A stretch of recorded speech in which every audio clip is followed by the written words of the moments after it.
Good evening. A warm welcome to those attending and also to our viewers watching live on the Council's YouTube channel, Hillingdon, London. This is a meeting of the Children, Families and Education Select Committee. My name is Councillor Heena Makwana and I'm the chair of this committee. Details of the business to be considered today is shown in the agenda, copies of which are available in the room and also accessible on YouTube underneath the broadcast. We are not expecting a fire drill, so if the fire alarm does go off, please follow officers to the fire exits and out of the building to the designated meeting points. For those in the room, please switch any mobile devices to silent before the meeting starts, and when you are invited to speak, please ensure you turn your microphones on so that you can be heard in the recording. For those watching via YouTube, if you are so minded, you can complete one of our resident feedback forms. These can be found in the information section underneath the YouTube video. These forms are intended to help us improve the way that we run our meetings. Okay, so before we go through our agenda, I would like to introduce colleagues in the room. So to my right, I have Councillors Gohill, Banerjee and Batt. To my left, Ryan Dell, Democratic Services Officer, and then Councillors Sweeting, Mathers and Gill, and Mr Tony Little, our co-opted member. Officers presenting this evening are Debbie Scarborough, Andy Goodwin and Shalenda Patek. So welcome to you all. We'll go straight onto the agenda. Agenda item 1, apologies for absence, Ryan.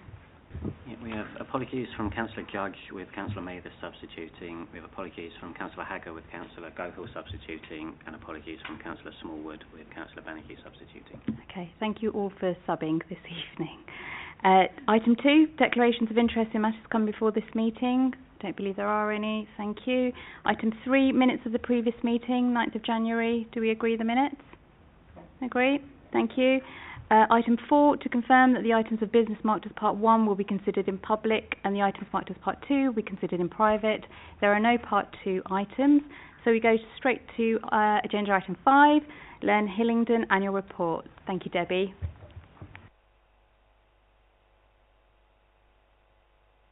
I managed to press a button. That's a good start. Good evening, everybody. As you know, I've been in here before. I come and do this annually now, which I'm very, very proud to do. I wonder whether you'd like me to give you kind of a brief overview of what we do and where we are, or whether you just want to go straight to questions, because it changes every time, really. Yeah, I think a brief overview would be good, and then we can take some questions. Okay. So, I'm really proud of the service this year. We've done really well. We've coped with a lot of change over the year with moving centres into the our new centre in the Civic Centre, which has been really successful and residents seem to really like. But obviously that put more pressure on staff. But despite that, we've had a significant increase in achievement rates, which, this is a bit jargony, I apologise for that, but it's basically that everybody that began a course with us, 91% passed. So that then you've got the other percentage who either withdrew or failed along the way. But I'm really proud of that. That just shows how hard everybody's worked, and not just the staff, also the learners. We've got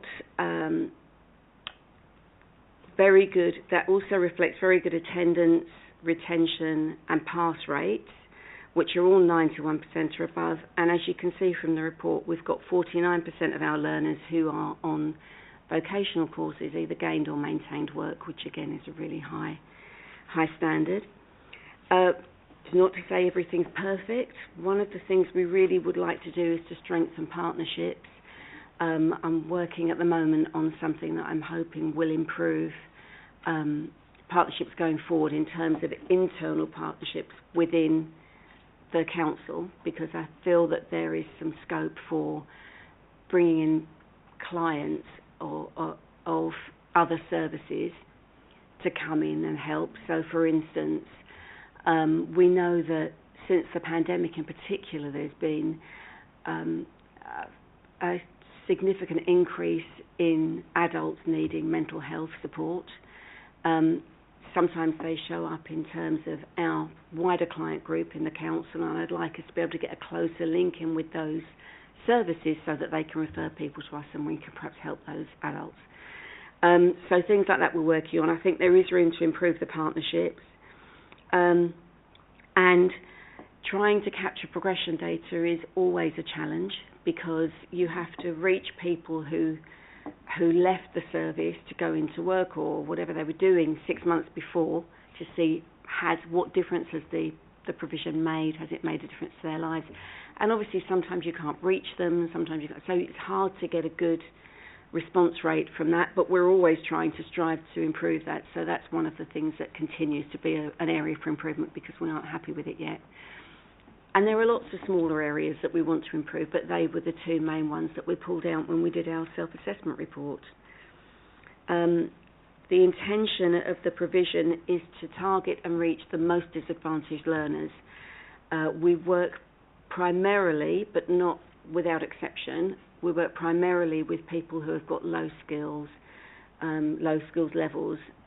They're often in low-paid jobs, or sometimes they're unemployed, because what we're trying to do is to say to them, come and learn, because learning as an adult can really help you change your life, move it forward in a direction you want, to help you go for that promotion, help you go for that job.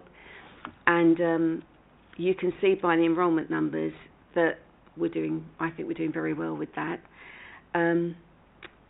So, yeah, I mean, that's what we try to do. We try to help people start to see learning as something that can really help them make a difference to their own lives and to the lives of their families. And we do that. The quality of provision is good. We've got lots of mechanisms in place to make sure that continues to be good and continues to be high. But again, of course, there are always things that you'd want to improve.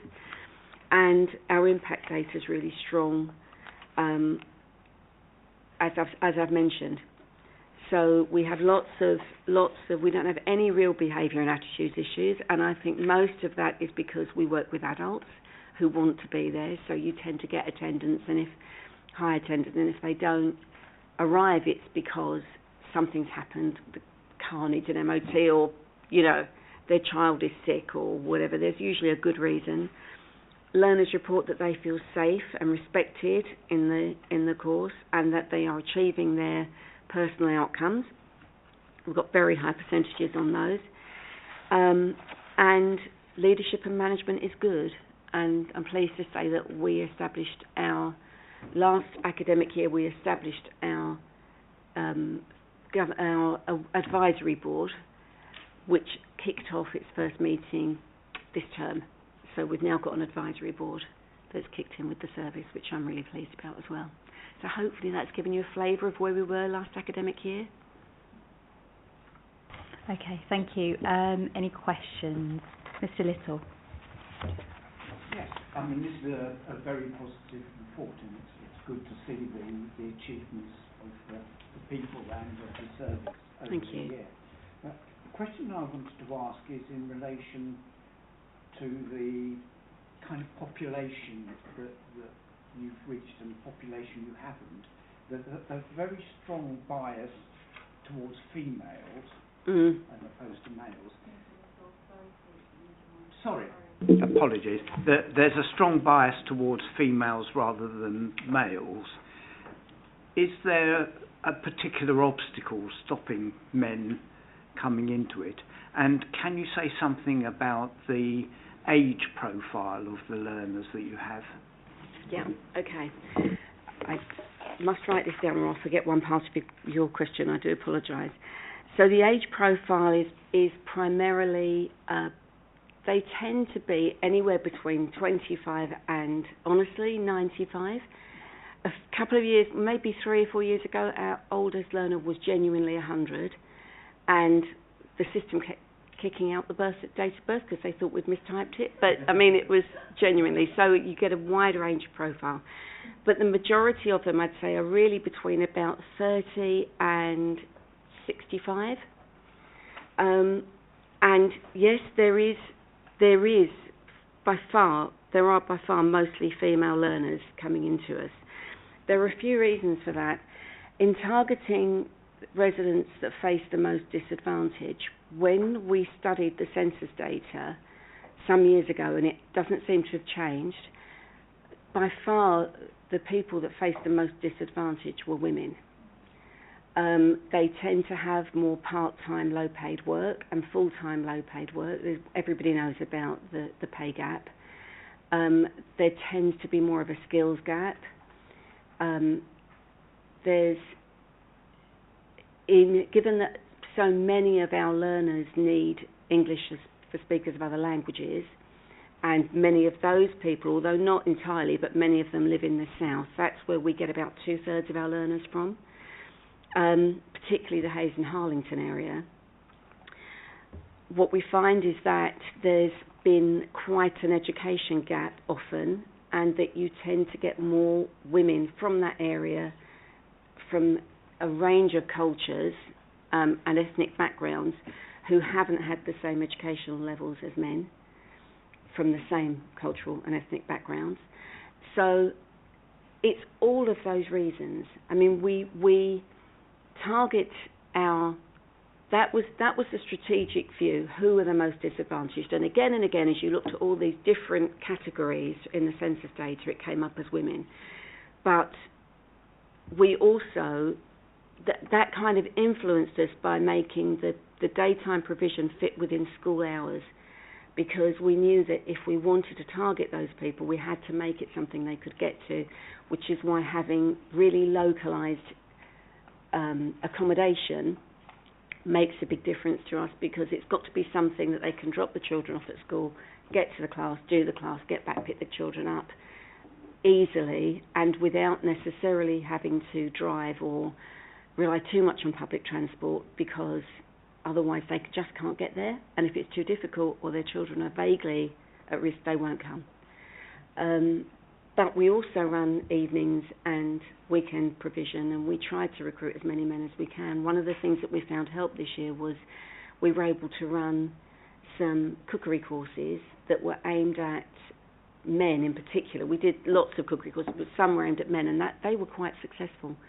And we reached some really, many of the men we reached were carers, and for various reasons were then having to provide meals and things at home, and it was actually really well received, so that was good to see. But we'd love to recruit more men.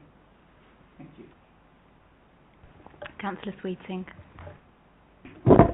Well, thank you very much for your report. Thank you. Your service was good when Ofsted looked at it in December 2019, and it was good again when we had a major review from another place, the Residents' Forum, a Policy Overview Committee. There was one issue, I think, that came from that major review, which was strengthened partnerships, actually. So it's interesting to see that that's an ongoing issue. But my question, a couple of them are quite basic, which are about the printed material being used less often, and the building capacity, which has been reduced. Have they affected numbers? And something in particular that is very concerning is the poor retention of those on mental health courses. You know, how is this being addressed? So it's generally the capacity of the service, whether the printed material, which I know is still very good, but not as extensive, is that affecting numbers? But particularly this issue of the mental health of our residents and the concerns that we all have about that. Okay, so if I start with the mental health position, retention is absolutely the biggest issue you have with that particular group, because what we're dealing with are mild to moderate, for the most part, mild to moderate mental health issues in adults. And so what you find is oftentimes, when we're sitting with them and talking about joining the course, one of the biggest personal targets that they want to set is getting there and getting to class on time. It's those two things. That could be down to the depression or the anxiety or whatever itself, which is obviously a big issue. But it could also be down to medication. And one of the things that you quite often see is that'll be a target, that their target will be, they might be doing let's say it's the cookery course I just mentioned, so they'll have their course outcomes. You'd like to make a shepherd's pie or whatever it happens to be, but they each set personal targets, and often it's that, and so we always see lower retention in that area. And because we always see lower retention, then you're not going to get as good a pass rate, because if they're not there, they're not going to make their shepherd's pie, they're not going to pass. It's really difficult to do anything about it. What we're trying to do is graduate the courses, which we've always tried, but we try different versions every year. So we try to make the courses, sometimes they're just one day. Then we'll move them on to maybe, 3 sessions. And then if that works, we'll move them into something that is perhaps half term, and then into a term. And we try to do it like that to help them build up those habits of getting up and getting out. But it's more difficult for them because they could have been up half the night, not able to sleep. So it kind of, with mental health, it's one of the things that kind of goes with the territory, which isn't, I don't mean to make that sound like an excuse, because we still have to overcome it with them, but it's a bit of a problem that it's hard to overcome. Do you know what I mean? It's hard to find a good way to overcome that. So we just try to say, don't worry, come back to the next one, you can do it next week, and so on, and just try to build it up that way. But when you look at the stats over a year, that's exactly what you see. Then you see lower retention. Another thing I would say about that is, please don't think that we're complacent about the quality of the provision, because of course you can't just assume that's the reason. There could be all sorts of things going on, and we're always watching that, making sure that I don't know, the tutor's on time, or making sure that, the quality is still as high as it can be, as well as we can provide it. But it is a difficult problem to overcome. So we just try different things as much as we can, and we see what works. But usually something that works for one person won't for the next, and so that's kind of what we deal with, really. We just try to overcome the problems as they come up. I'll go to the printed materials next, which is, yes, you're right, it's tricky. And it's honestly, hand on heart, I couldn't tell you how much of that has put people off. I can't honestly point to a figure, because you can't gather it.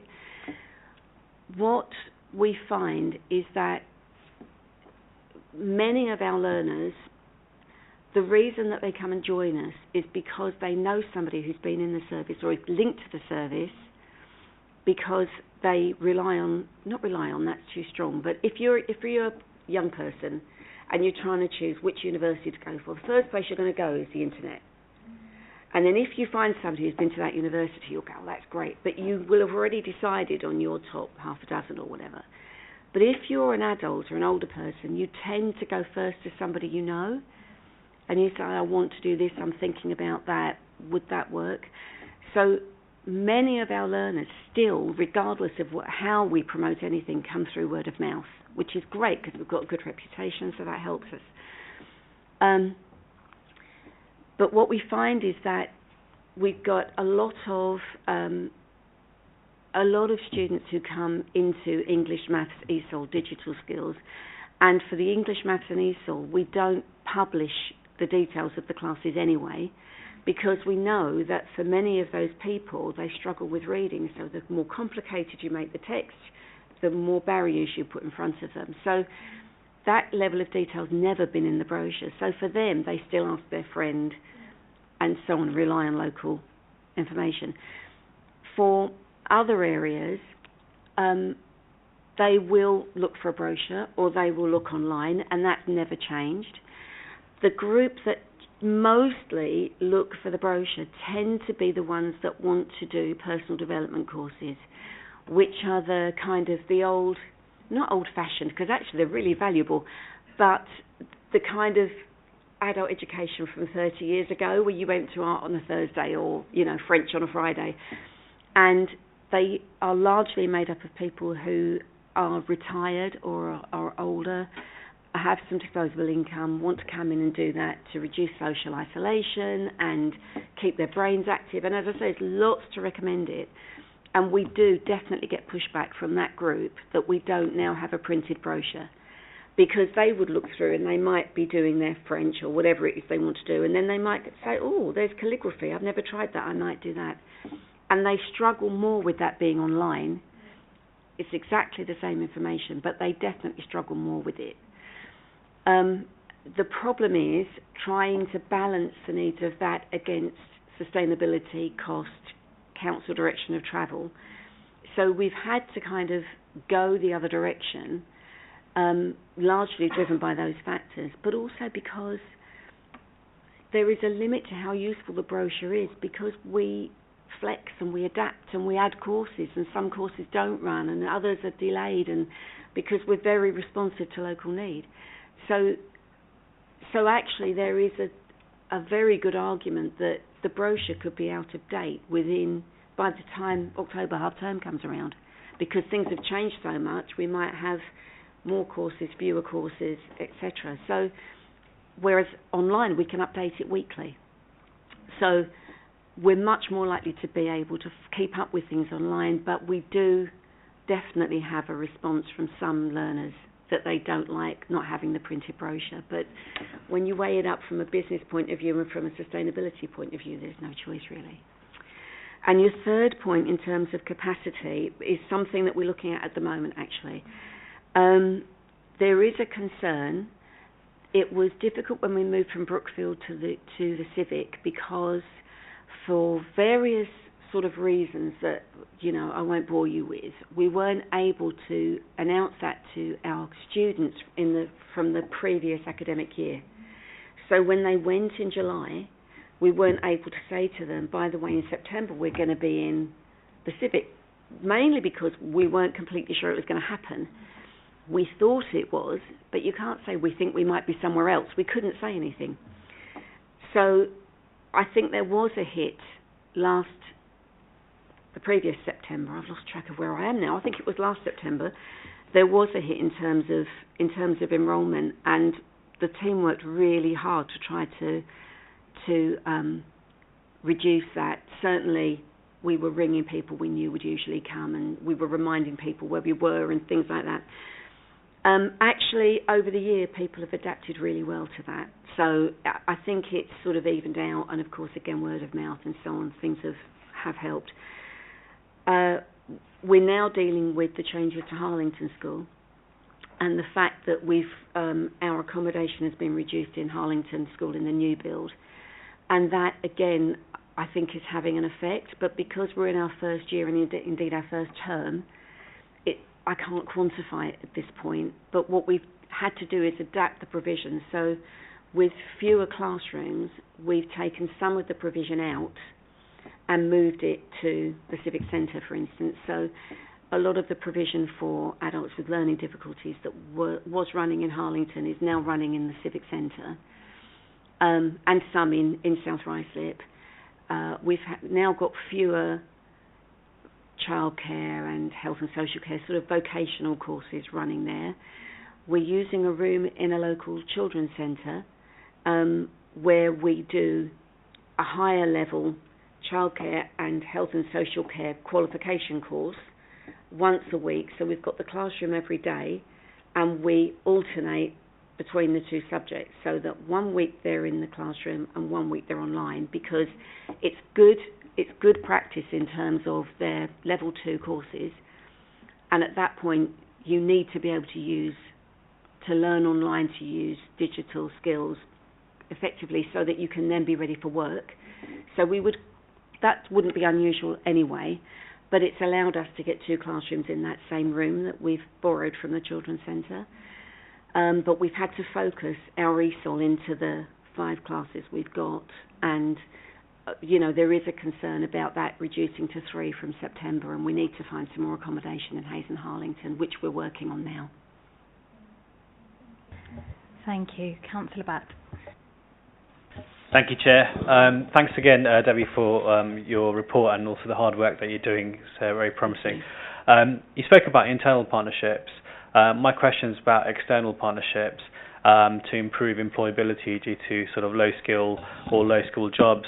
Sort of speaking about after the adult programme, So to what extent do local businesses, small or large, get involved in the education programme, and whether or not they can be involved with some outreach, such as careers fairs, for example, or the council making valuable connections so that localised jobs or even opportunities can be offered to those skilling up from the programme.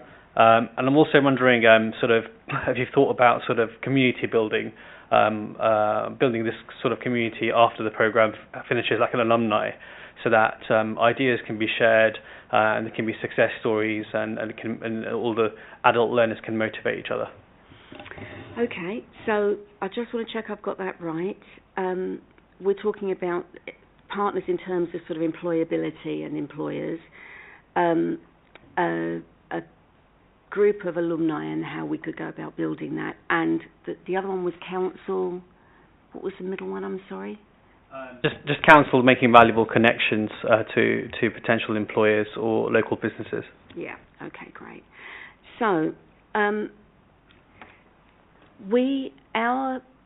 the short answer is we're not as involved with employers as I'd like us to be. That's the headline.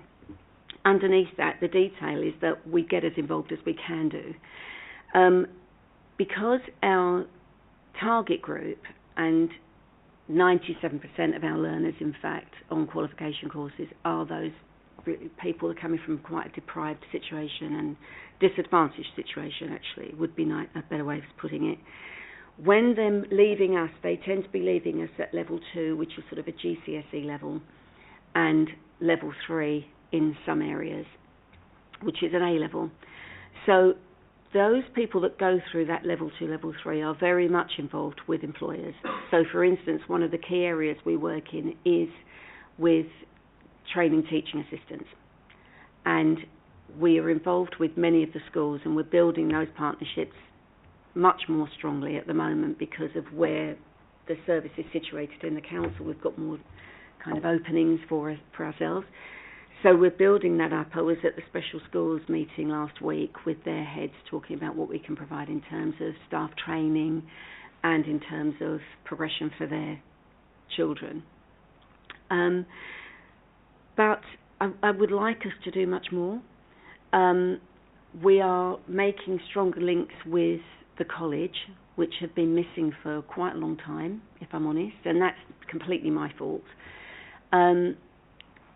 And I do feel like we could do more in that arena. The problem is kind of twofold. One is that when our students leave us, they leave us sometimes, they might come in at quite a low level, take ESOL class or childcare or whatever, and then partway through they won't necessarily get to level 2 or level 3. They'll have left and gone into employment because the cost of living crisis that's going on at the moment means they haven't got the capacity to stay and do the additional courses that would actually get them a better job. So therefore, not quite often, but sometimes we can kind of be caught by surprise when they don't come back because they leave in July going, oh, we definitely want to carry on, and then obviously they just can't. Another thing that we've come up against this year is, in a small number of cases, not masses, but enough to make a difference, there is a lot of pressure from Job Centre Plus for unemployed people to get into work, and so we have had a situation where, on a number of occasions, where we'll get students saying to us, I really want to finish this course, but I can't because they're saying to me, you should be available for work all day, every day. If you can't do an evening class, why are you going to a daytime class? That stops you looking for work. So they're terrified they're going to lose their benefits. So then they leave before they complete their course, which is such a shame, and certainly before they can then progress on. So I've been liaising with Job Centre Plus about that, and we're trying to fix it because that shouldn't be the case. It shouldn't be either or. But that's, the reality. And of course, if you're a parent, you can't always come out at 7 o'clock. That's bedtime for the children, or whatever it happens to be. So there are those issues. So the reason I'm telling you this is because, absolutely, hands up, that is something we need to improve on. We do work with employers. When we run career services, we can have 30 employers involved in it. So it's not that we don't work with them, but I'm not happy with partnerships yet. It's more, I feel like we can strengthen them more and have a better impact on learners, which is why it's one of the headline areas for development. So you're absolutely right to ask the question. And yeah, we've got more work to do. Linked to that, you've got the council connections, which actually I've been working on this week, funnily enough. It's something that I think we could really make a difference with. I feel like we should be, and I think senior officers agree, I think we could be thinking more carefully about our strategic role in the council, because if we could work across all the directorates, if you just take children's services and adult services, what I'd like to be able to do is to go in, have regular meetings with senior officers there and say, okay, what do you need? Because I think it would maximise the grant for the benefit of residents and for the benefit of the council. But it would also avoid any duplication that might be happening inadvertently across the council, because it's a big organisation, isn't it? And you could easily have that happening. So I think that's a win-win situation, and it's something that we're trying to develop now, which again brings me back to partnership. We're not there with partnerships. We're not starting from nothing. It's not terrible, but I do think there's room for improvement there, so that is something we want to work on. And in terms of alumni, I think that's a great idea. Honestly, I hadn't thought of it. I know I'm hopeless and I can't lie for anything, but I think it's a really good idea, and it's something I'll be following up. We've got, we have learner forums every term where I go and meet with half a dozen learners from different groups and get some direct feedback so that I know their perspective, and then I can go around the other way and try to drive improvement, and with our volunteers and with our staff, and so that's happening throughout the year. And we have learner councillors, and we have the advisory board now with a learner rep, but we don't actually have anything really for alumni, which would be, except on an individual basis, where somebody might come back and say, I wanted to be a childminder and now I am, and this is what it's like. So I think that's something we'll take on board, and it's a great idea. Thank you. Okay, thank you. Councillor Mathers. Thank you, Chair. So my understanding of the service, and I have spoken with yourself for a while, and congratulations to you and your team on another successful year. It really is it's a great asset to the borough. Thank you. Really appreciate what you do. So my understanding is the funding is predominantly from the GLA and national. It would be useful to find out how much Hillingdon has contributed. And you were talking a bit about the offer of the, I don't want to say discretionary, that's not very helpful, personal development, I think was the phrase you used. And obviously the limitation with locations, particularly in areas of the south of the borough. I'll always champion Barrow Hall as needing a home, if I can plant that in anybody's mind. But so my question was around kind of the long-term strategy around using different spaces and places across the south, not kind of looking from term to term, which I'm sure you don't. Mm-hmm. And is there any way or capacity to bid for more funding from other spaces or internally in order to create a broader offer? For example, I was looking for Friday night French the other night, and I remember looking a few years ago, maybe it's just a New Year's resolution thing that I give up after 5 minutes, but and the number of courses were a lot more. And I've noticed there's quite a reduction, particularly in languages. Now, that may be purposeful because of strategy around, different demographics, but it would also be useful to know kind of how we're consistently trying to grow the offer for residents of Hillingdon. Just a particular, for me, is making sure that there isn't a restriction on courses because of place or having to move quite quickly with transformation. I did notice as well that the formatting of the site and things is, I would say, less attractive than other online kind of learning platforms or spaces. And I know that we don't have a fortune within the council to spend a lot of money on digital. It would be an endless pot. But it might be useful to reflect and think about how that offer could look more attractive. There are a number of parts of the council website, from the old format to the new, where you can see the growth in attraction. And I guess in the digital world, when you're trying to attract learners, that might just be something to think about. So you mean the actual web pages? Yeah, Okay. It looks very much like an old kind of drop-down power for play, but there's definitely, in some of the not rebranded, but redesigning of the front of the website, council's website, you can see a change.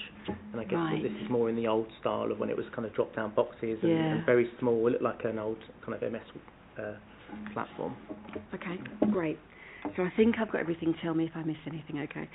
So in terms of the web pages, I am completely out of my depth. I've got somebody who's fab that works with me who manages that. It's my understanding, and it's honestly, I don't know 100%, is that we have to work within the, I want to say envelope, but it's the wrong word, within the confines that we can in terms of what corporate comms are doing, the branding and the council and the rest of it. But I'll definitely take that on board and see if we can do something a bit more kind of colourful and exciting, a bit more welcoming, because that's really important. Because if they do get to the website, I don't want them thinking, God, I feel like this is ancient. I want them being excited by it. So I'll see if I can do something about that. But I can't speak with any kind of authority on it, so sorry. Funding is really interesting, actually, you would raise that. So we put in for a bid last year to get an additional £200,000 in our grant funding, which we were successful with. So that kicked in for this September, so I was really pleased with that. And that's based on, obviously, the availability of funds. So we went for it at the right time in terms of the GLA having the option. But it's also our track record, so it was good that we got that. We've been, I don't know if it's lucky, actually. I think it's that we've worked hard, to be honest. But there has been, for the past 2 years, we've been in a 3-year cycle of additional funding that went to, in London, was allocated to the top, I think it was 30 or 35 or something providers, and we were number 25 in London, which we were really proud of. And that's how they allocated it, and it's funding called Multiply, and it's about making maths accessible and taking some of the funding rules away so that we could really adapt it to really meet individual needs as much as possible, so that people didn't have to come in and do a year-long course or a 5-minute course. They could come in and do something that brought maths to life in a way that helped them. So, for instance, we did, I mean, this sounds nuts, I know, but it was really successful. Because we moved to the Civic Centre, we've now got a cookery room, which is used flat out. It's wonderful. And one of the things we did was pumpkin carving. I know it sounds nuts, but actually it was fantastic. It was really about multiply and maths. And so we had families, it was multi-generational, parents and children, grandparents and children would come in. They would carve their pumpkin ready for Halloween, and then they would scoop out the insides, and with that they made soup, which they all then ate, so it was a healthy meal. And then they were, within that, they were weighing and measuring and cutting and proportions and ratio, and we got loads of maths into it. They loved it, and that's what that funding has enabled us to do, which our regular funding would never allow for. But it's really got us thinking about different things we can do, so it's really sparked our imaginations. We also applied for and were successful in gaining some of the HAF funding, which is Holiday Activities and Food Programme. And so we've been doing cooking for families with, it's targeted at families with children who in receipt of free school meals. And the recruitment is done by another team who manage the programme. But what we do is we bring them in for some time during the Easter holiday and the summer holiday with their children, and they make healthy home-cooked meals. So we made, I think the session I did, we did homemade pasta, and, you know, and they were rolling out the pasta and using the machines and cutting it, and the children had a great time. But it's actually a cheap and nutritious way to cook and eat with your children, so it was really useful. And what we're trying to do with that is we've been working towards the Easter slot to have a group of our learners with difficulties and disabilities who are younger than some of the others, more able in some cases, and want to go off and find work, and aren't ready to kind of think this is my life, and they're more kind of, they want to get going. So we've set up an enterprise club with them, and they are pulling together a food bank and a clothes bank and a toys bank and a book bank. That's their course that they're working on. They've put everything together, they've named it, they're doing the marketing, they're going to run it all. And then when we're doing this group of HAF learners, we're going to have all this ready. And what we'd really ideally like to do is to take the same groups of learners and offer them a chance to come in twilight sessions between sort of 3 and 6-ish, have a free school, have their meal, so we'll help them cook for their family. The children have got somewhere warm to play or to do their homework, and then we'll keep the enterprise club going at the same time so they can do a toy swap or whatever. And then when they go home, they've had one evening where they've got the meal and the homework's done. And I don't know if it's going to work, but that's what we're working towards, so I'll know after Easter, but we're really hoping to do that. And that's all come from the HAF funding, or it's a derivative of it anyway. We've also got, we've accessed some funding for some staff development around mentoring, and we're just coming to the end of that. We've only had 3 staff members on it, and we can have another 2 funded places. So we're just trying to see if we can get something in place to kind of really strengthen that within the team, because there's lots of informal mentoring, but that we feel we want to kind of develop that. It's something that would be good for the team.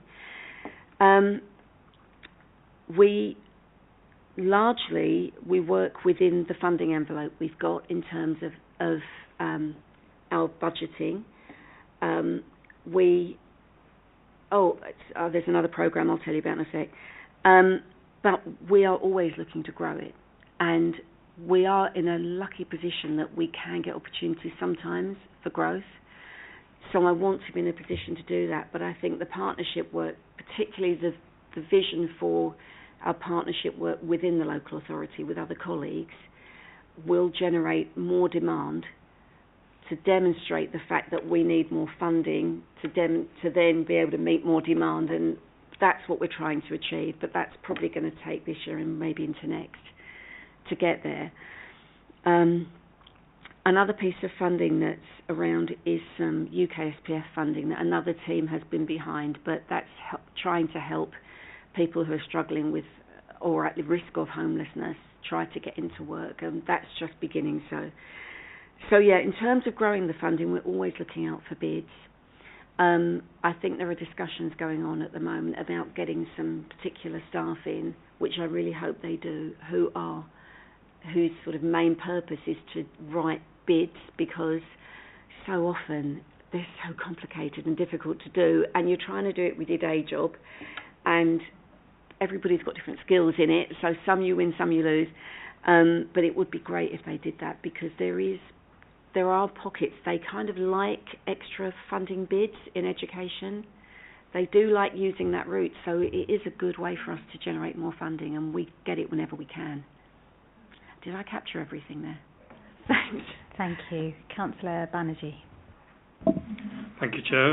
First, I just want to add my comments on the quality of the report and information that other committee members have said this evening. So I found it very informative. An issue I wanted to raise was, you mentioned it earlier this evening, around the Learner Council that was held during Parliament Week. If you could just give me a bit more sort of background and information on that. I heard, like, anecdotally that our local MP, Steve Tuckwell, went to Parliament Week. It was a surprise visit. He found it really engaging, and interesting, and speaking with the attendees. And I just wanted to double click on that a bit more and just get some more information on that if possible, please. Absolutely. Thank you. I can tell you more about the Parliament Week work than I can about the Steve Tuckwell visit, because I wasn't in work that day, so I found out afterwards. But I was glad that he was really pleased. It was a complete surprise to everybody, but we just did what we do, really. And I know that he enjoyed being there and meeting some of our mental health our learners with emotional health and wellbeing needs. Parliament Week we love. We are, one of our sort of themes that runs through the work we do is, oh God, I've gone blank. I can't remember it. It's active citizenship.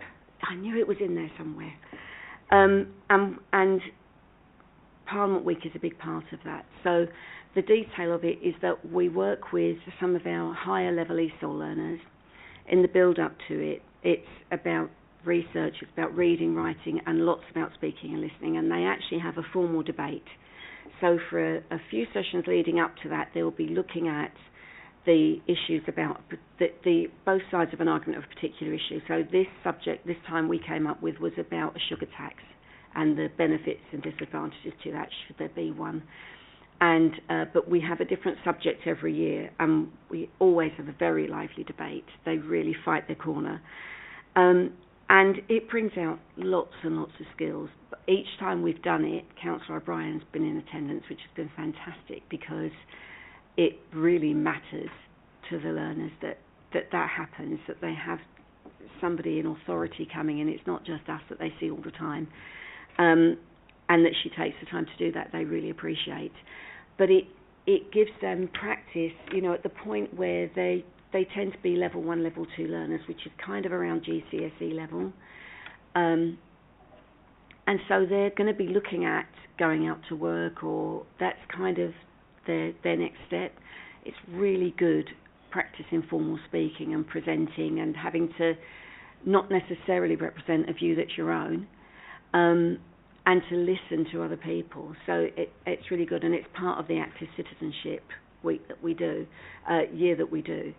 But we're trying to, this year we're kind of focusing on, within that context, on people being aware that there are elections coming up, that they are able to vote. Whoever they vote for is immaterial to us, but how they can vote, what they're now going to need to take with them in order to vote. Have they registered to vote?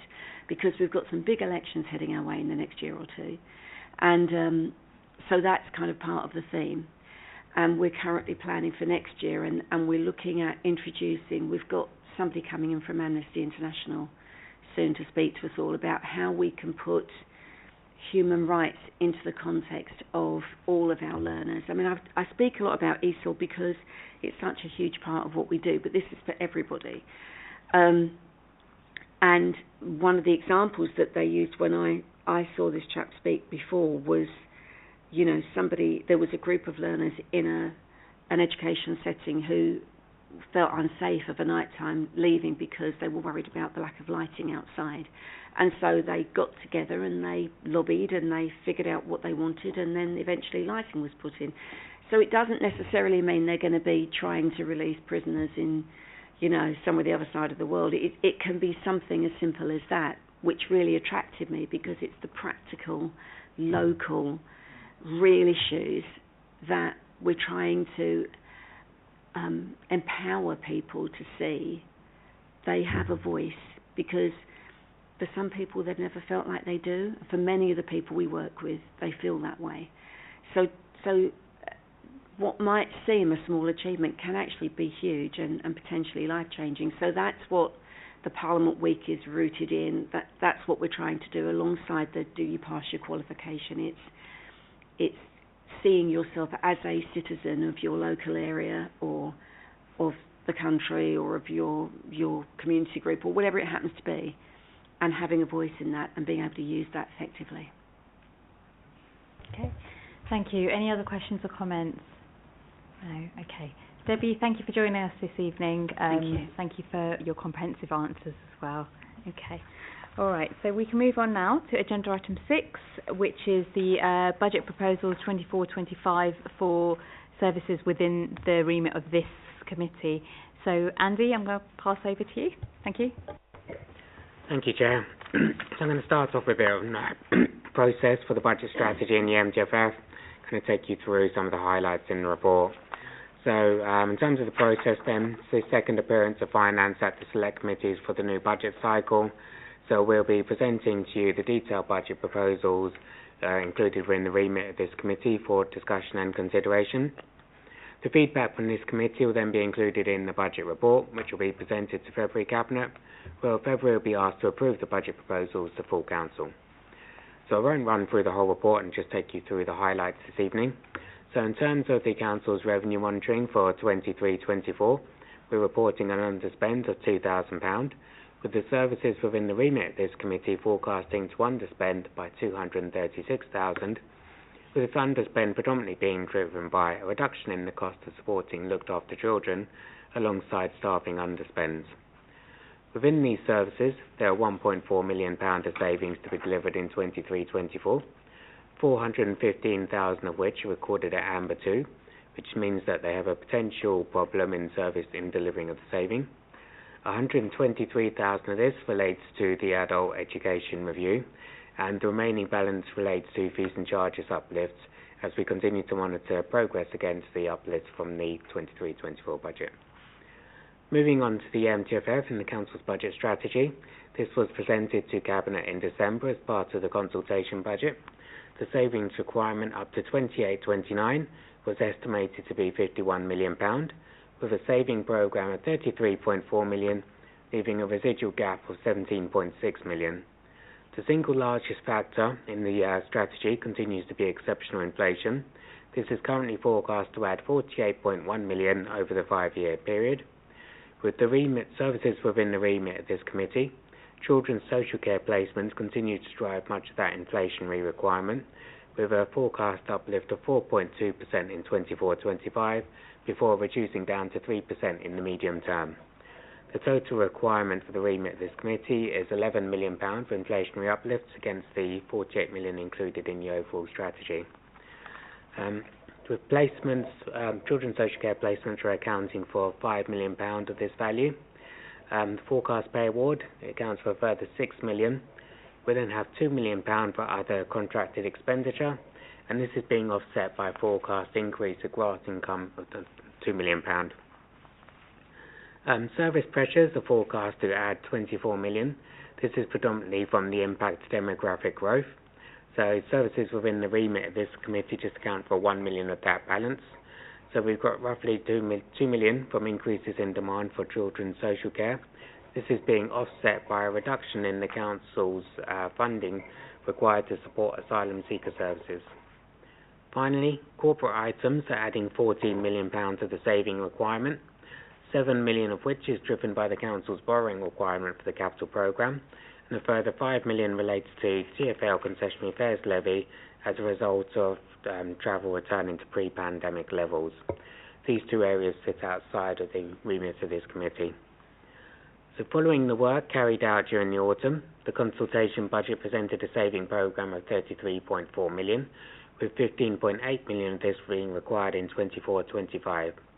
Within this programme, £3.8 million fall within the remit of this committee, with £1.7 million of that balance being required next year. The largest savings included in next year's proposals include £0.8 million for realigning staffing budgets based on the current occupancy rates, £0.5 million for improving and modernising the fostering offer, and a further £0.3 million for related to prevention work from the Stronger Families programme, with the balance coming from a number of smaller items set out in the report. Finally, moving on to the Council's capital programme, the Council has proposed a capital programme of £218 million up to 28-29.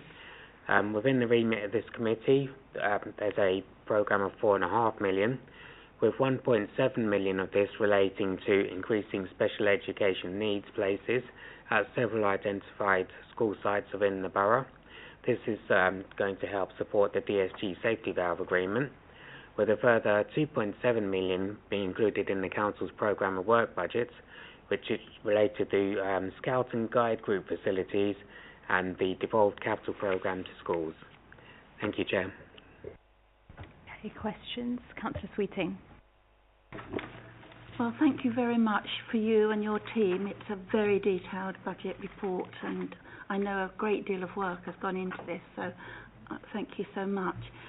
There's one thing that I'm concerned about. It's a great pity that this committee is the only committee that's having their budget report after the consultation of our residents has been completed.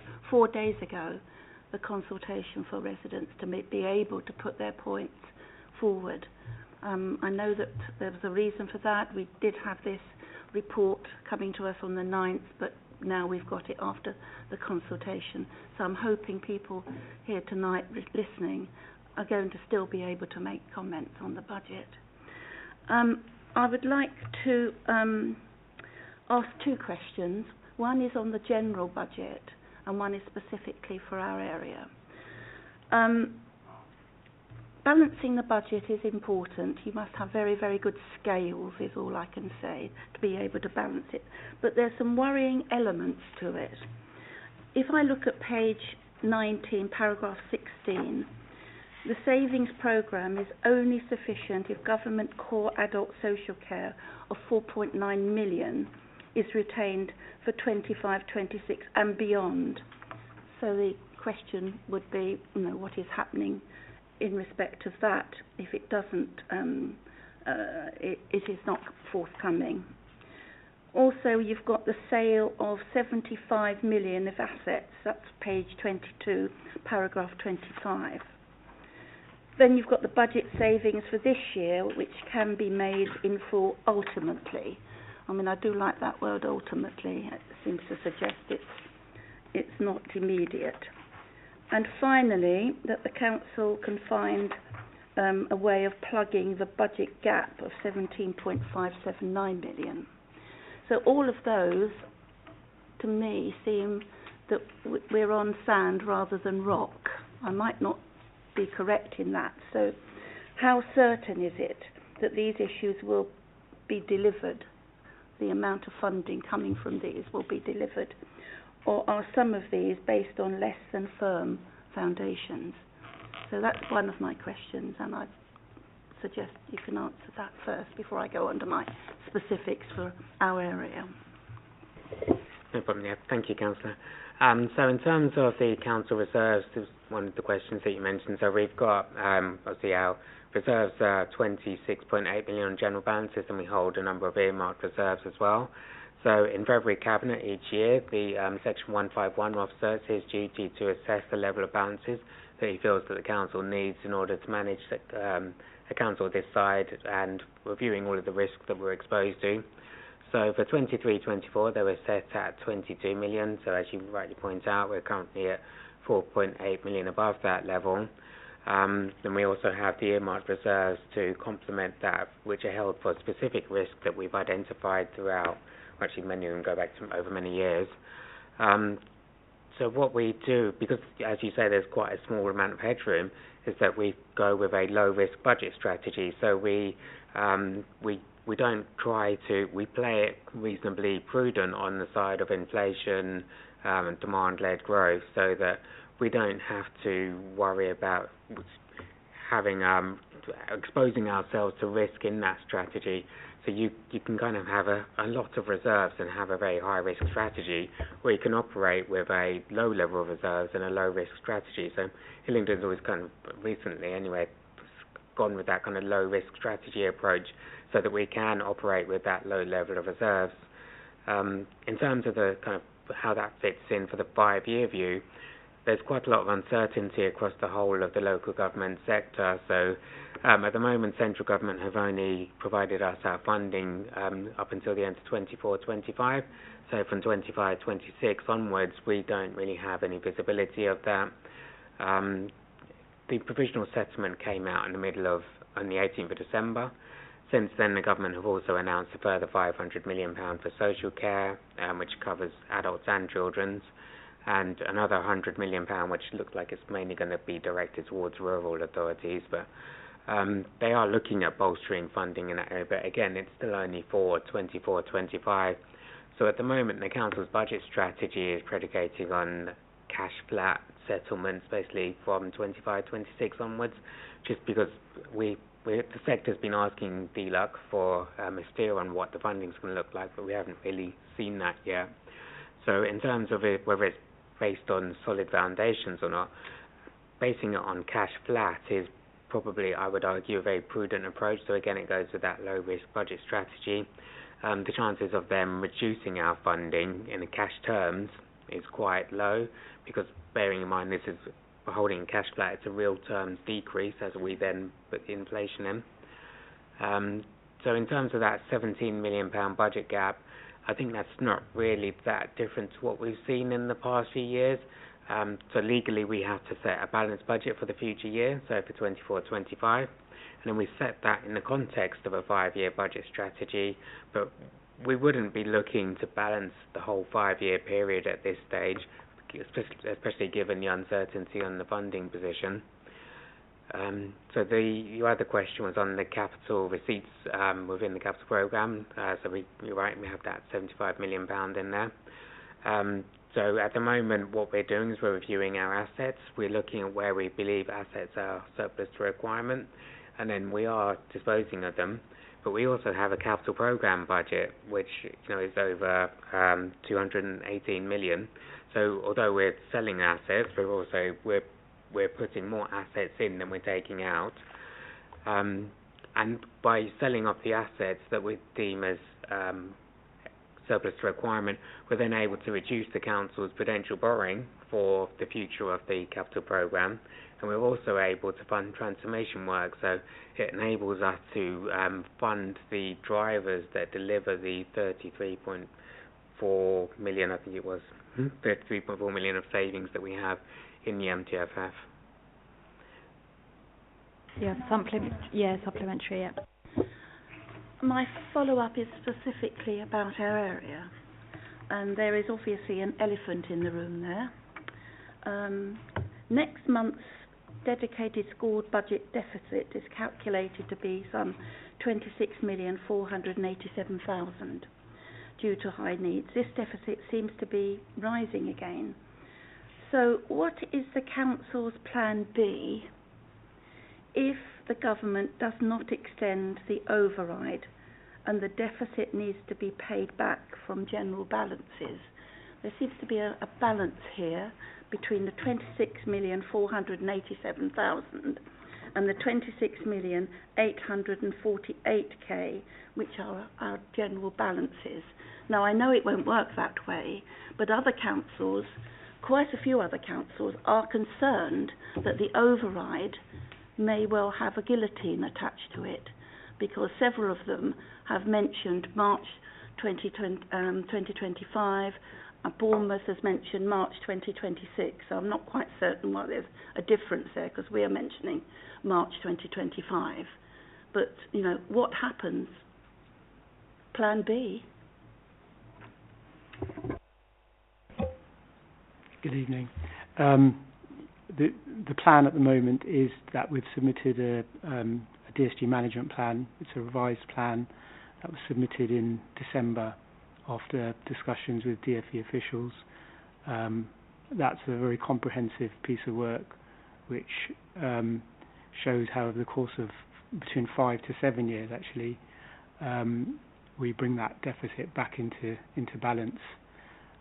Clearly part of that is contributions from the DfE themselves, and at this stage there's not a lot more we can comment on.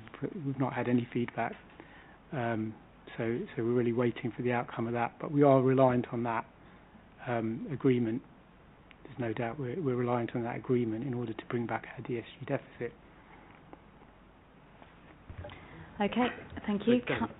Sorry, Can Andy, I just yes. add that the statutory override is obviously a national issue, and although other authorities may be flagging it as a risk area, I don't think anyone in the sector thinks that the statutory override will end in the medium term. Thank you. Okay. Councillor Batt. Thank you, Chair. It's quite promising, and I'm quite pleased to see that there seems to be an underspend of around £236,000 forecasted. I'm wondering what, if anything, we will be doing with these funds. Does this mean that we have reserves there to reallocate to other service areas within this portfolio, or are we looking to utilise that somehow in any other way? Thank you, Councillor. So, as you can see, the bottom line is the 2,000 underspend, so it kind of gets managed across the whole piece. Actually, it kind of touches a bit on what Councillor Sweeting also raised in terms of the council's saving delivery and ultimate delivery. So we always put together a saving programme which is well worked up. We've gone through all the detail, and then we're not just putting in saving targets where we're expecting areas to deliver without a plan. So what tends to happen is we work through that plan. If there's any issues in delivery, which normally when we say we expect a saving to ultimately to be delivered, it means that you may start to progress the work later than you originally expected as you get everything lined up. So what tends to happen is that you'll have pressures against some savings, but then with other areas underspending. So it's all about kind of balancing out that kind of financial position. So at the moment, the underspend within this committee really is helping to manage that whole piece across the whole council-wide strategy. Okay, thank you, Mr. Little. I have two questions relating to schools funding. One relates to this high needs deficit. Now, the last time I had an opportunity to ask about it, I was assured that we were confident in our forecasts, and that was immediately before it jumped to the 12 million deficit that's currently forecast.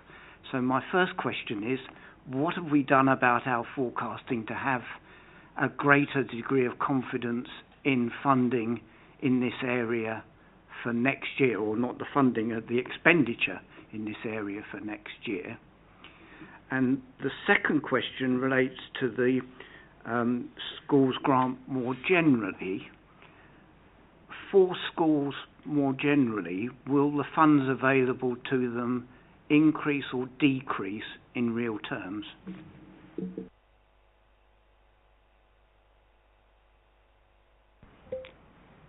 I'll take the second question first, if that's okay. There's a 1.7% increase in terms of the schools block DSG allocations for 24-25, and that's been officially announced now back in December. In addition to that, there's a teachers' pay award specific grant outside of the DSG, and that is to be confirmed in terms of the sort of per pupil increase. That's due to be confirmed in April. At the moment, provisional figures suggest it's going to be in the region of 1.7% increase. And then in addition to that, there'll also be a specific teachers' pension grant, which there's no sort of provisional information on that yet. But that one is also due to be announced in April. So it's a kind of difficult question to answer, but 1.7 plus 1.7 and then another unknown element should push us up to a point where there's a kind of real terms increase, or close. But we don't know the answer at the moment until we get those announcements from the DFE. Can I have a follow-up on that before coming to my second? Sure. Follow-up before coming to the second one. Yeah. And that is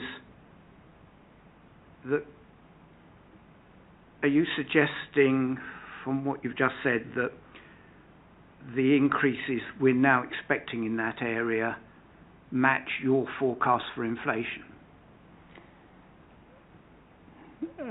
They're close. They're close. What? Sorry. Yeah, so the CPI forecast that we've got underpinning the overarching budget strategy is that CPI is going to be 3% in 2024. So most of the kind of institutions do on calendar year.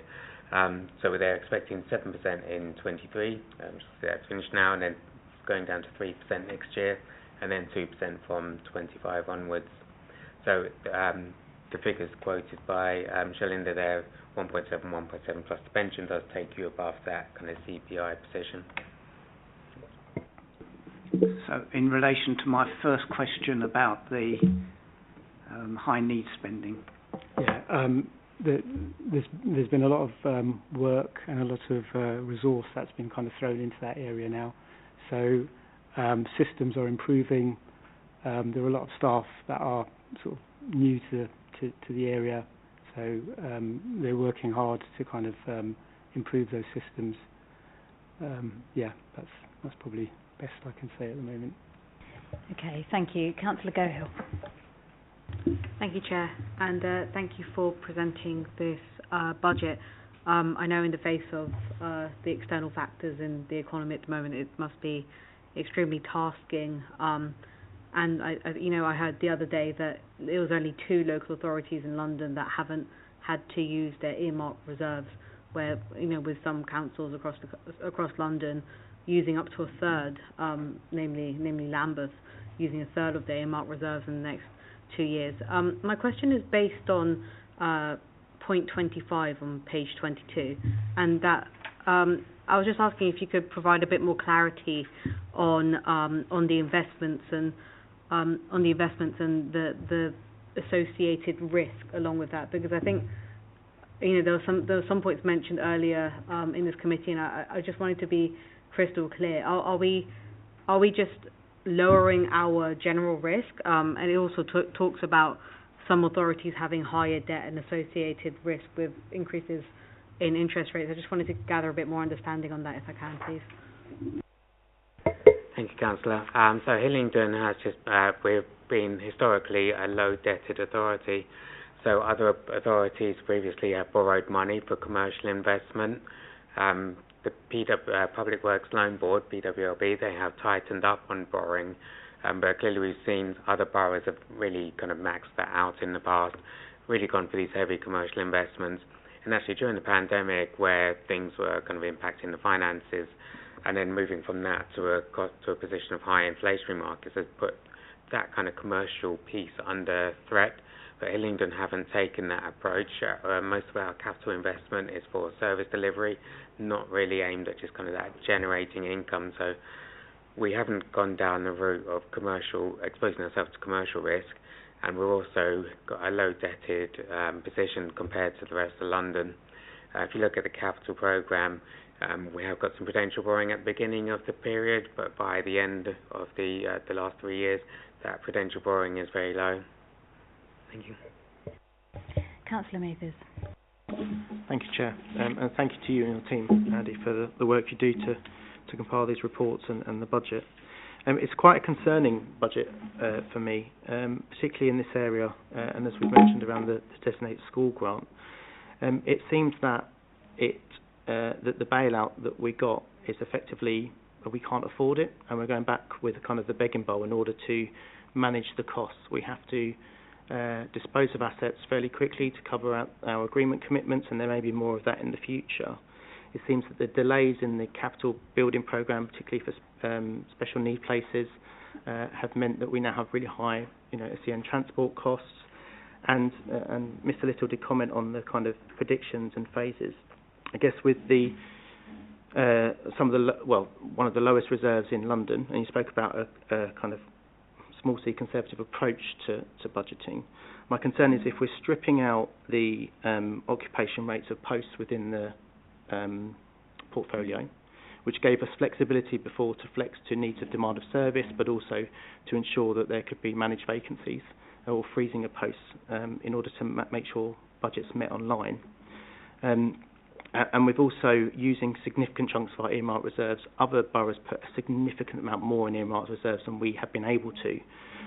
This quick selling off of assets is going to be a struggle, and transformation and savings may not deliver on time.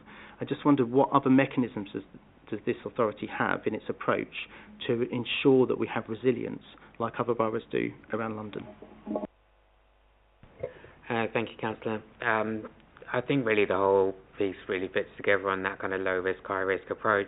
So in terms of mitigating against those low level reserves, it is that kind of low risk budget strategy piece where we're seeing 7% inflation was forecast for 23, but what we're kind of seeing is that when people approach for inflation uplifts on the contracted expenditure side, they're kind of running at that year behind. So we haven't gone with, okay, CPI is going to be 3% next year, let's put in 3% of CPI. We've gone in with 7%.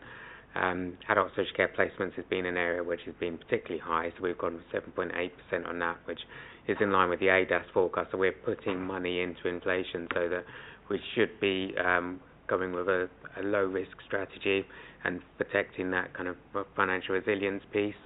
In terms of the rate of the sales of the capital receipts, I think that we've got sufficient headroom in the capital receipts position to fund the DSG Safety Valve Agreement as it currently stands, and the transformation work being deployed throughout the council to deliver the saving programme. I think the forecast at the moment for capital receipts is well in excess of those two values, with sufficient headroom to, even if we have some large receipts not come in, we're going to hit those targets, and then the impact really will just be on that prudential borrowing side. The other piece in terms of the what other resilience options we've got, we are a low debted borough.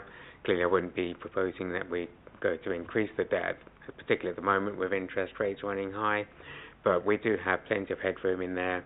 That's not just within the general fund side, but I know it's outside the committee's remit, but like the HRA side, we've also got a high level of capacity on the borrowing side. So there are areas within the council that we've got that kind of resilience piece. So actually kind of crossing over, I think your question kind of overarching, so looking at that kind of HRA thing and the borrowing and how you can then use that to kind of support temporary accommodation, which is driving quite a lot of the demand-led growth pressures at the moment. So there are other options that we're kind of exploring at the moment. Thank you. Okay. Yeah, Councillor Matheson. Thank you, Chair. I guess my concern continues to be around kind of the flexibility that services. I mean, we heard that because of redesign of Harlington and relocation, that although the service is still succeeding, it isn't able to meet all the need in the location where it needs. There's a drive towards, from the government, potentially restricting EHCPs, which could mean that there's a greater burden on the schools budget for mainstream schools, and then for special needs schools there may not be the money coming through that they require in order to balance their budgets. How much is that factored into the calculations that has been done in the, I know we balance by year, but kind of the mid-term plan, because the approach at the moment to reduce cost of high needs can have some longer term effect on the individual, absolutely, because they're not always getting the support they need, but also on the financial planning. And the delays in the building has been so expensive where we're borrowing money now. It would be useful to find out how much of that we get back from the Department of Education, because borrowing now is £300,000 more than it was borrowing 3 or 4 years ago when the problem was first identified and ignored by that administration. So it'd be useful to find out a bit more of kind of the planning in ensuring that there is the quality and need for people, and how much is built into those budgets so that schools aren't left with a huge bill where the council could have strategically planned better.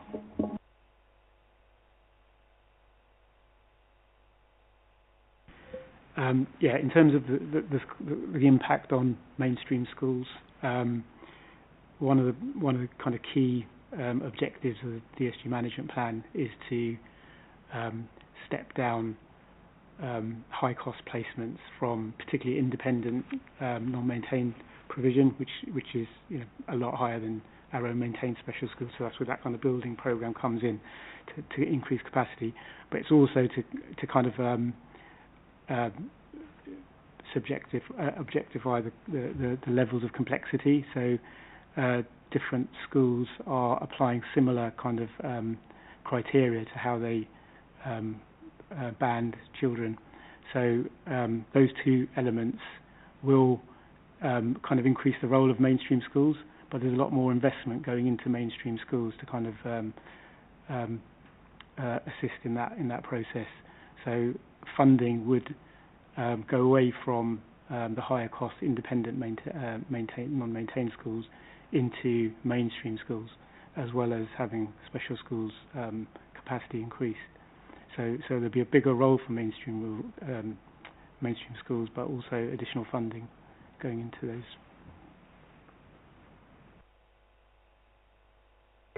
In terms of the kind of grant funding and DFE question, unfortunately I don't have the full consultation budget with me, but within the appendix in that paper it does say how much of it's grant funded and how much of it's council resources. So that information is in, obviously happy to take you through it at some time. And then in terms of the delays in the capital programme and being able to bringing those kind of on stream, some of it's been linked to issues on the sites. So one of the schools, for example, the foundations weren't sufficient for the original plans, which means that then had to draw up different plans in how we were going to deliver that additional capacity. I think we're on the verge of letting the contract now on Harefield, so hopefully that will get moving soon. Thank you. Thank you. Councillor Gill. Thank you, Chair. Just a question. I'd like to reiterate the good job you guys done with a massive balancing act with the budget. So very well done with that. Just with the looking after the children costs. Just looking at the budget, there's going to be a reduction in the year 24-25 year because of a change in the way the service has been delivered. But just looking at the figures for 25 and 26, there's a growth of about 2%. Just my question around that is, does that mean we're okay for the next year, by going into 25, 26? There's a potential problem looming. And so what we're seeing is the kind of population growth going through as you'd expect. But what's happened in 23-24, so in the current year, which is part of the reason why we've got this underspend for this committee, so we've got a change in the mix of service delivery. So we've been able to successfully step down the number of residential clients, moving them into semi-independent placements, which is positive for the child, and so we're progressing towards that kind of more integration in the community, whilst at the same time achieving lower unit costs. So what we've done is we've baked in your kind of underspend here into the budget strategy for next year. So we are still projecting a 2% increase in the number of children being looked after next year, but that's with that new kind of service delivery mix, which has enabled us to reduce the overall budget by a very small amount. And then that's then rebased on that new service delivery mix, which then means as the population grows and comes in, that's why it then goes back to that kind of 2% increase in the future years. Thank you. Okay, thank you. Any other questions or comments? Great. Okay, we bring this item to a close. I understand that we need to submit comments. Councillor Sweeting. Yes, I would like to submit comments, particularly from the Labour group, because we do have some real concerns about this budget. And I know that we will be providing comments from this select committee, but I would like my comments to be minuted, comments around the issues that I've raised already, and specifically as well to the issue of the high needs. Okay. So if we can include that, we'll delegate it to Ryan, myself, yes, and you, and we'll take it offline. Okay. Thank you. We move on then to agenda item 7, which is our major review, an update on our scoping report. Any questions or comments on this? Councillor Sweeting. I mean, it's very good as far as it goes, but what concerns me is that we have only 4 witness sessions. Now, when we had the other major review that we've completed not very long ago, it was very important to have the input from our schools, and for this one in particular, it is absolutely vital, and yet we've only got 1 witness session, which will include our schools. Also, there was the issue of possibly dovetailing this major review with the review that I believe the Health and Social Care Select Committee is undertaking on health, mental health issues. So I don't know whether, with further investigations on how far they've got with that review, whether they can bring forth their information on what information they've had on that particular area.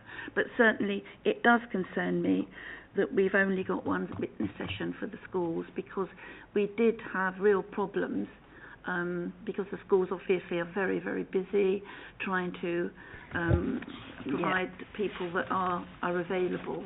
So I would highlight that. Yes, thank you. So what I did is I was looking at the terms of reference and trying to match up the witness sessions with the terms of reference to make sure that for each terms of reference we have a witness session which might kind of cover it off. And I did, like you, identify some areas where I thought perhaps we haven't got enough witness sessions. For instance, the exploration of the nature of partnership working, which is number 4. So I think we need to make sure we have a witness session that would cover that element of partnership working. In addition, number 6, which is to explore the measures in place for child protection safeguarding. I don't think we've covered that off in a witness session. So I agree that I think that we do need to look carefully at our witness sessions. We also need to be mindful that if we're involving our young people, we might need to be flexible in the timings of those sessions, and also to request as many members as possible of this committee to attend those witness sessions, because like we need last time, attendance was a bit low. Yeah. Okay, thank you. Mr. Little. It's on the session where we're hoping to get the voice of young people. The difficulty I foresee is getting the sort of young person who you're least likely to get. if they're absent from school, they're going to turn up and meet us, and I think that one's going to need to be managed really quite carefully, but I do hope we are going to be able to get somebody who can articulate that voice, because it's the important one. Yeah, I agree with you. I do think that it might be a bit of a challenge, but maybe we need to think creatively, and maybe if perhaps if schools can perhaps engage with that young person in some way, and even if we can get their feedback somehow, even if they don't come directly to a witness session, and we can somehow get some input from them, that would be a good, useful thing to do. But again, yeah, I agree with you. We'll need to explore that quite carefully. Councillor Gill. Thank you, Chair. Just on the witness sessions themselves as well, just looking at the schedule date for the schools and the teachers and the attendance officers, sort of April, May time is the business end for schools. So I just foresee a lack of maybe communication from schools with that. So I think that might be one we might have to play around with to make sure schools come when they're not that busy. So that could be June or July. I think that might work, and that might give us good ways of attracting the young people to come in. The ideas that schools, teachers, and those officers might give. So I think maybe leaving the young people to the end, so we can find the best strategies of getting them in. Yeah, I think you make a valid point, especially around school holidays as well. We need to be mindful of availability and engagement at those times. Yeah, so good point. Councillor Batt. Thank you, Chair. A couple of points from my side. I think it's a good starting point, certainly, for what we're going to be talking about and discussing. I think what I would add is there's 4 broad points that I've got. So the first is terms of reference. It'll be good to, and I know it's probably captured somewhere quite generally within the terms of reference, but to sort of review and identify the trends and patterns of absenteeism when considering demographic factors, such as age, race, religion, wealth, disability, and assess whether cultural sort of expectations and norms shape and form some kind of contribute to the absenteeism. And it'll be quite interesting to see how that kind of differs from the north and south of the borough. And I think that'll be quite good. So second is the differences and variances in how schools sort of implement attendance policies and how that can affect how absenteeism is managed and addressed. The third point is on the context and key information. It seems like we're working on the assumption that only COVID-19 and its aftermath is the causal effect for absenteeism, but I think it's quite risky to do that. I think we need to explore a lot more broadly. And the last point is about engagement of the Youth Parliament and potentially getting them involved in this somehow. It could be just attending, but I don't know if it's something they can get involved in witness sessions or not. Thanks. Yeah, thank you. Councillor Mathers. Thank you. Councillor Batt articulated a number of the points I was going to make very well. Thank you. He's much more articulate than I. My only thought would be that the council has a number of youth workers who work in spaces and places in informal settings who may be able to engage young people who you wouldn't necessarily get through the schools channels, who engage obviously with education. So that might be another avenue with that witness. I'll leave any other comments, and good luck with the review. Thank you. Anyone else? Councillor Sweeting. I think we did make the comment when we were looking at the terms of engagement that we should look at not just the impact of COVID, but before COVID, because certainly there's a pattern in certain areas, certain schools, that attendance, for lots of different reasons, has not been quite as good as other schools. So thank you for that. Okay. Anything else to add here? No, okay, right. So we'll bring that agenda item to a close and move on to number 8, which is the forward plan Any questions or comments about the forward plan? No? Okay, we move on then to the work programme, agenda item 9. Councillor Sweeting. Thank you, Chair. If you look at our next meeting, it's pretty weighty. We have got school standards, we've also got the school places issue, we've got the first witness session. And I was wondering whether we could ask for the twice yearly school places planning report to slip to April. One of the reasons I'm suggesting that is that the offer day is in March, and maybe we will get a better understanding of admissions to Year 7 for the following September, as well as reception numbers. And certainly I would also think that if we get the audit of pupil numbers from last October for the information of the committee, that would be quite an interesting look as well. I've asked for that as a member's inquiry. Haven't quite managed to get it yet. They've provided me with something else which doesn't show. But that particular audit will show where we are reducing numbers and which schools are really up to capacity. And I think that helps to develop our discussions on this issue. Thank you, Chair. Yeah, okay, thank you. So Ryan, if you just take that away as an action point to speak to officers, that would be great. Any other questions or comments about the work programme? No? Okay, thank you very much. We're bringing this whole meeting to a close. Thank you all for your contributions this evening, and thank you for those members who subbed this evening too. Okay, thank you. Safe journey home.